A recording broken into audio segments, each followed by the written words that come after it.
Hello everyone, today my talk is on interplay between electron pairing and nonlinear Hall effect in lanthanum aluminate strontium titanate nanostructures.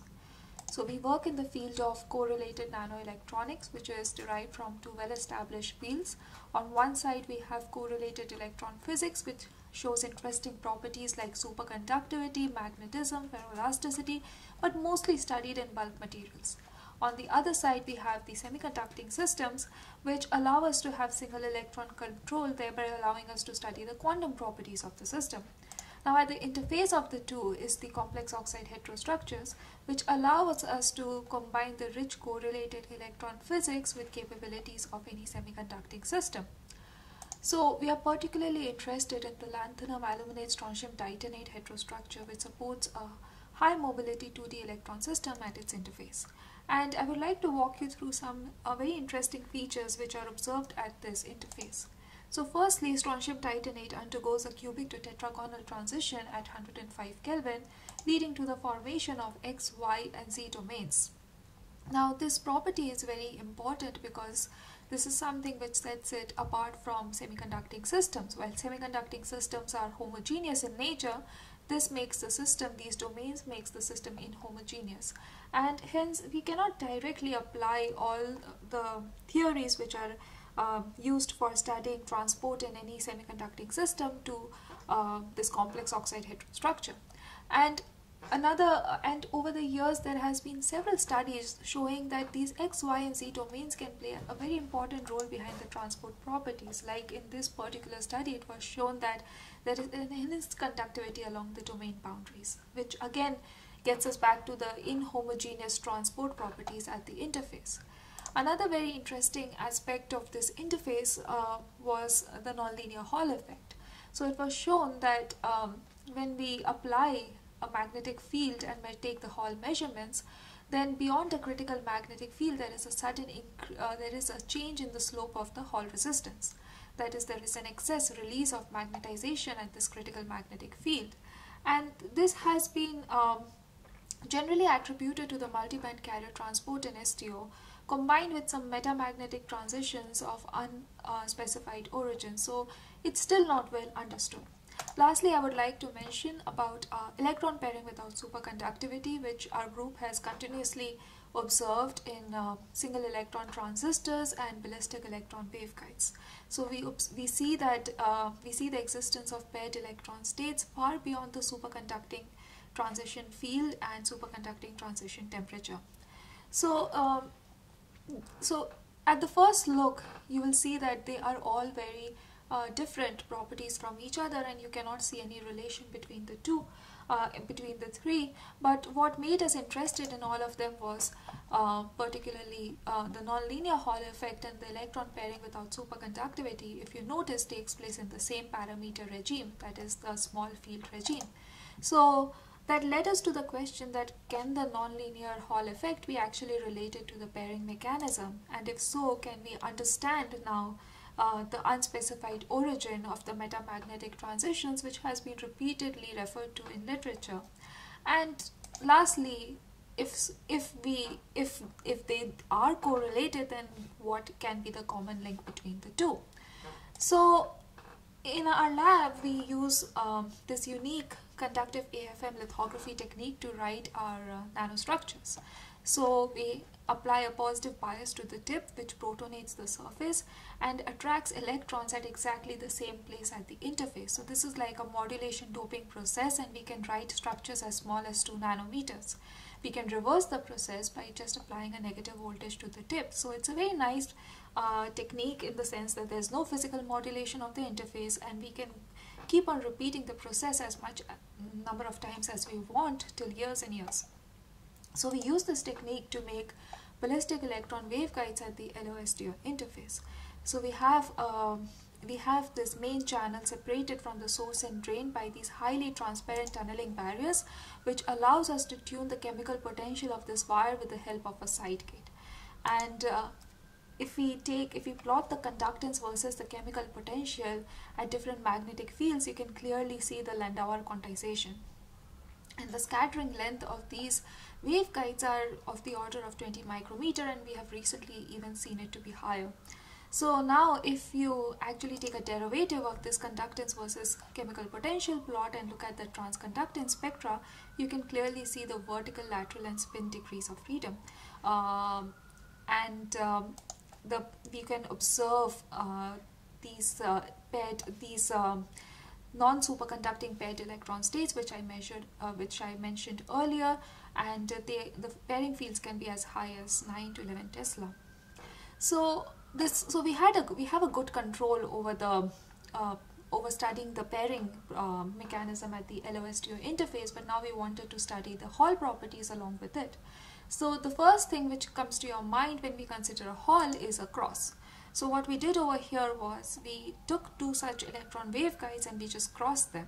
So we now have a 1 by 1 micrometer nanoscale cross, which is surrounded by 4 highly transparent barriers, so that we can tune the chemical potential of this cross with the help of a side gate, and the position of the side gate does not matter.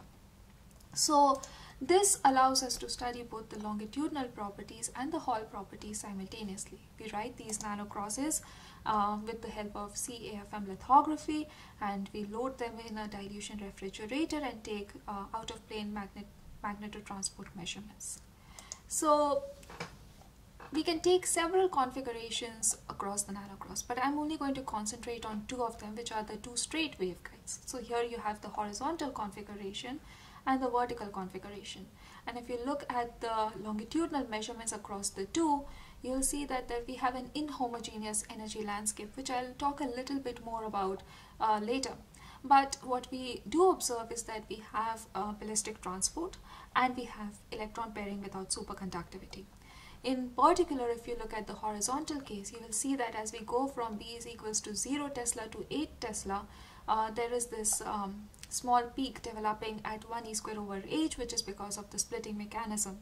And for the vertical case, unfortunately, the pairing field was higher than 8 Tesla, so beyond our scope of measurement. So for further slides, I'm only going to concentrate on the horizontal configuration.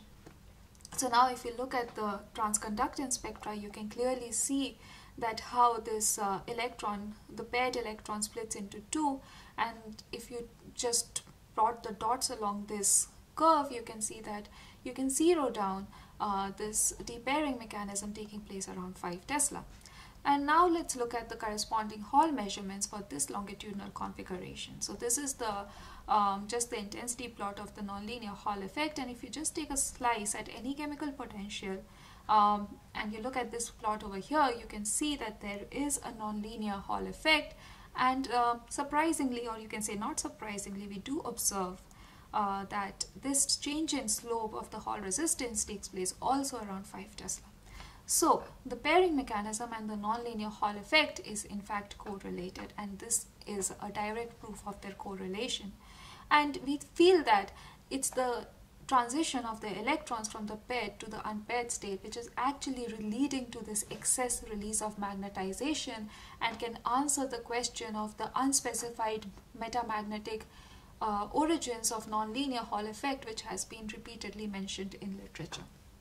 Okay, so now that we have seen this correlation between the pairing mechanism and the nonlinear Hall effect, I would like to talk a little more about the last point, is that what can be the common link between linking these seemingly two exclusive states. So which gets me back to our first interesting aspect about LOSTO, that is the domains. So we have shown that when we write these structures using conductive AFM lithography, these conducting nanowires are actually elongated along the z-axis at room temperature. And what we believe is that this is the source of preceding the domains at low temperature, at room temperature, which is maintained till low temperature. So when we cool down the system, this preceded elongated elongation along the z-axis leads to the z domains, and wherever we have the insulating region, those are the x and y domains. And we also have a very robust proof that superconductivity is one-dimensional in nature and only exists along the boundaries of these nanostructures and irrespective of however thick the bulk is. So that's again hinting towards that. That's again a very strong proof that these domains can play a very important role behind superconductivity.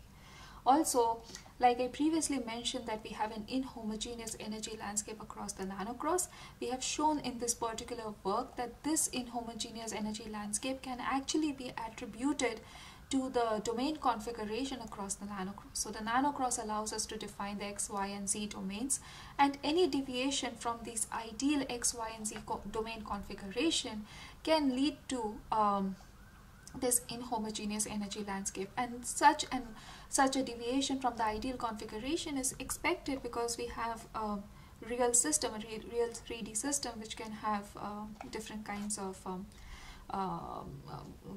where we can have different kinds of non-ideal situations. So we have shown with the help of a very simple toy model that the ferroelastic domains can actually give rise to this highly reproducible inhomogeneity in our nanocross. So we have some understanding, though not a direct evidence or a very solid proof, that the ferroelastic domains play a very important role behind the superconductivity and the transport properties at the LOSTO interface, and that they can be the link linking the pairing mechanism and the nonlinear Hall effect. So in summary, we wrote 1D nanocrosses at the LOSTO interface using CAFM lithography and showed a direct correlation between the pairing mechanism and the Hall properties at the interface. We believe that the transition of the electrons from the paired to the unpaired state leads to this excess release of magnetization, thereby leading to the change of the Hall resistance slope, hopefully answering our questions about the unspecified metamagnetic origins of nonlinear Hall effect. And though it's yet to be studied in much deeper details and get a direct evidence, and the microscopic mechanism needs to be understood, but the ferroelastic domains probably plays a role in linking these two seemingly exclusive phenomena. With this, I would like to thank you for your attention.